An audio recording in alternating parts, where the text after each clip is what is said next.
Hello everyone, आप सभी का स्वागत है आपके अपने चैनल बीके एजुकेशन पर। तो आज के इस वीडियो में हम बात करने वाले हैं कि इफेक्टिव एटॉमिक नंबर कैसे निकाले जाते हैं, इफेक्टिव एटॉमिक नंबर होते क्या हैं, है ना। क्योंकि इसी से सवाल पूछे जाते हैं। एक आध नंबर के सवाल आपको एग्जाम में मिल जाएंगे। इफेक्टिव एटॉमिक नंबर जब निकालने के लिए दिए जाएंगे तो आप फिर कंफ्यूज हो जाएंगे और इफेक्टिव एटॉमिक नंबर निकाल के नहीं आएंगे।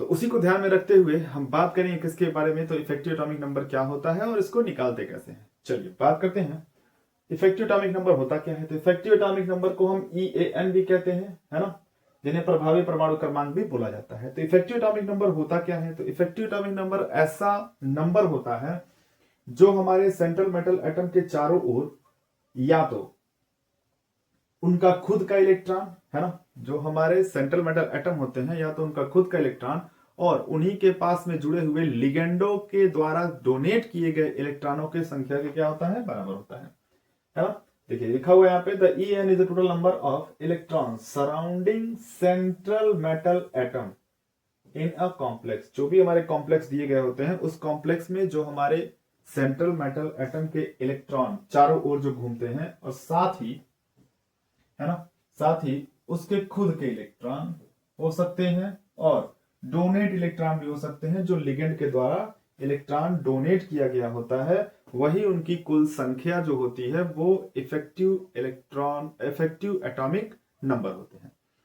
जब भी हम किसी कॉम्प्लेक्स कंपाउंड के इफेक्टिव इलेक्ट्रॉनिक नंबर या effective atomic number find out करते हैं तो उसके लिए फॉर्मूला होता है। कौन सा फॉर्मूला, तो EAN फॉर्मूला क्या होता है, तो EAN बराबर Z minus ON plus 2C।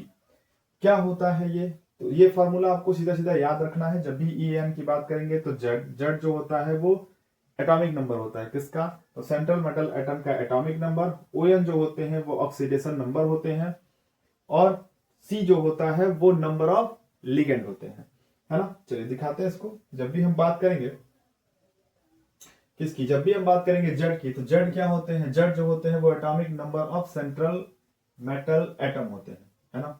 और जब भी ON की बात करेंगे तो ऑक्सीडेशन नंबर होते हैं और वो जो ऑक्सीडेशन नंबर होते हैं वो खासकर सेंट्रल मेटल एटम के होते हैं। जो सेंट्रल मेटल एटम इलेक्ट्रॉन जो होता है जो डोनेट करता है।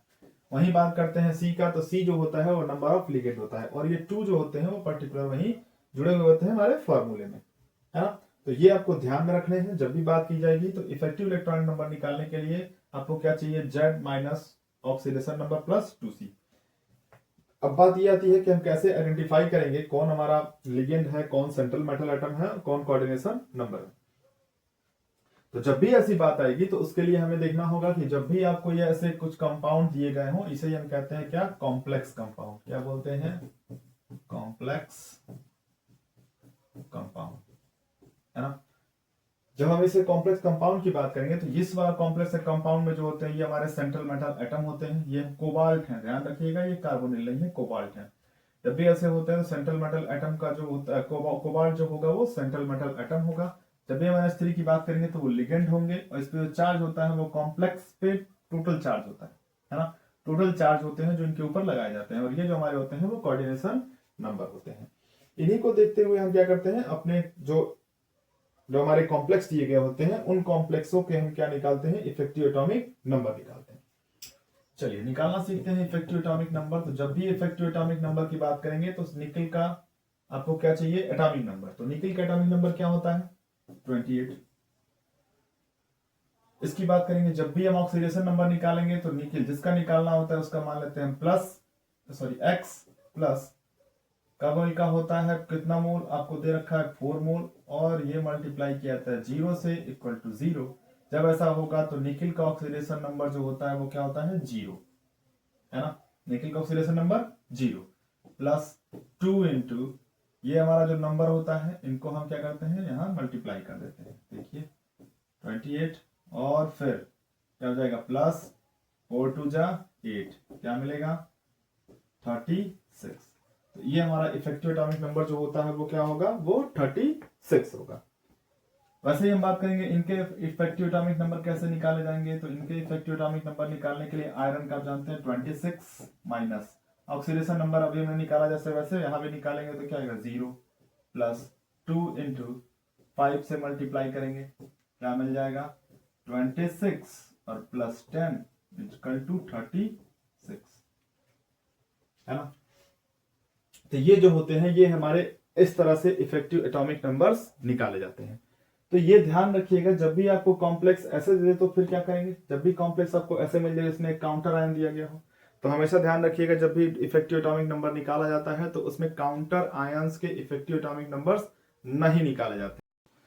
जब भी हम इफेक्टिव नंबर निकालेंगे इस सिल्वर की, इस कॉम्प्लेक्स की, तो क्या होना चाहिए, आपको सिल्वर का एटॉमिक नंबर याद होना चाहिए। सिल्वर का एटॉमिक नंबर जो होता है वो 47 है ना, माइनस ऑक्सीडेशन नंबर जब निकालेंगे तो इसका देखिए माइनस +1 आएगा, निकालिए जरा, प्लस 2 मोल अमोनिया, अमोनिया का 0, प्लस 1 मोल क्लोरीन और क्लोरीन का -1 इक्वल टू 0।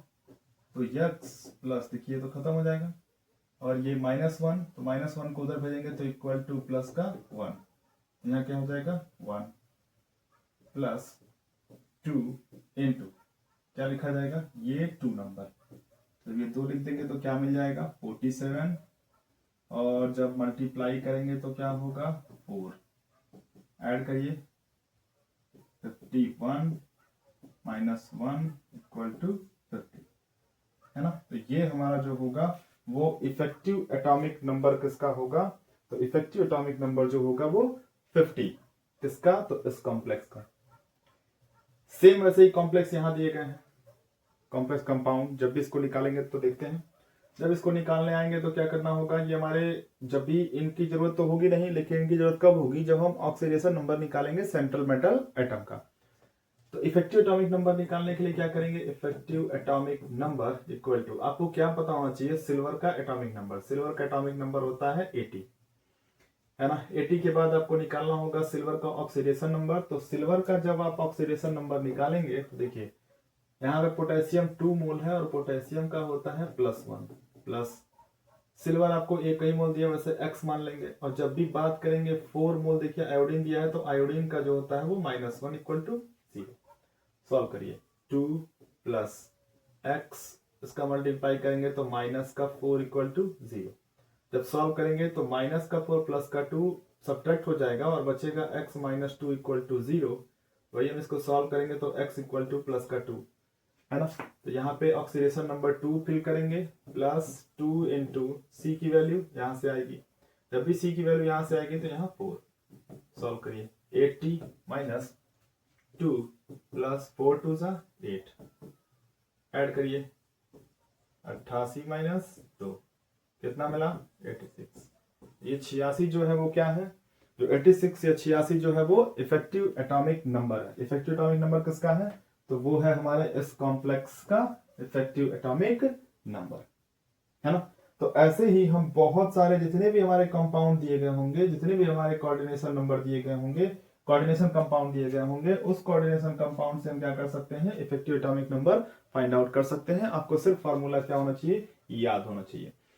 तो सिर्फ फार्मूला ही याद होने से नहीं होगा, फार्मूला याद करने के बाद आपको एलिमेंट का एटॉमिक नंबर भी याद करने होंगे, जो अप्रॉक्स आपको मान के चलिए कि अच्छे खासे आपको एटॉमिक नंबर आपको याद होने चाहिए, तभी ऐसे हो पाएंगे। ऐसा नहीं है कि 30 तक इलेक्ट्रॉनिक उसका 30 तक एटॉमिक नंबर याद कर लीजिए तो फिर काम हो जाएगा, तो ऐसा पॉसिबल नहीं है। क्योंकि जब भी हमारे कोऑर्डिनेशन कंपाउंड दिए जाएंगे तो वो थोड़े बड़े बड़े दिए जाते हैं, और अप्रॉक्स वो डिपेंड करते हैं कि वो कौन से कोऑर्डिनेशन कंपाउंड दिए गए हैं। तो अभी देखिए अभी आपको मिला है यहाँ पे वो भी दिया, सिल्वर का एटॉमिक दिया है, तो सिल्वर का पूछा गया है, तो सिल्वर का आपका एटॉमिक नंबर याद होना चाहिए, है ना। सिल्वर का एटॉमिक नंबर याद होगा तभी आप क्या कर सकते हैं, तभी आप इनका इफेक्टिव एटॉमिक नंबर याद कर सकते। देखिए दे रखा है मरकरी दे रखा है, सिल्वर दे रखा है ना। तो इस तरह से आपको एटॉमिक नंबर क्या होना चाहिए, लर्न करने पड़ेंगे, तब जाके आप इफेक्टिव एटॉमिक नंबर निकाल सकते हैं, है ना। चलिए, तो आज हमने इस वीडियो में क्या सीखा कि इफेक्टिव एटॉमिक नंबर कैसे निकालते हैं। उम्मीद है आपको समझ में आया होगा। अगर आप इस चैनल पर नए हैं तो चैनल को लाइक करें, सब्सक्राइब करें और शेयर करना ना भूलें, है ना। चलिए, थैंक यू।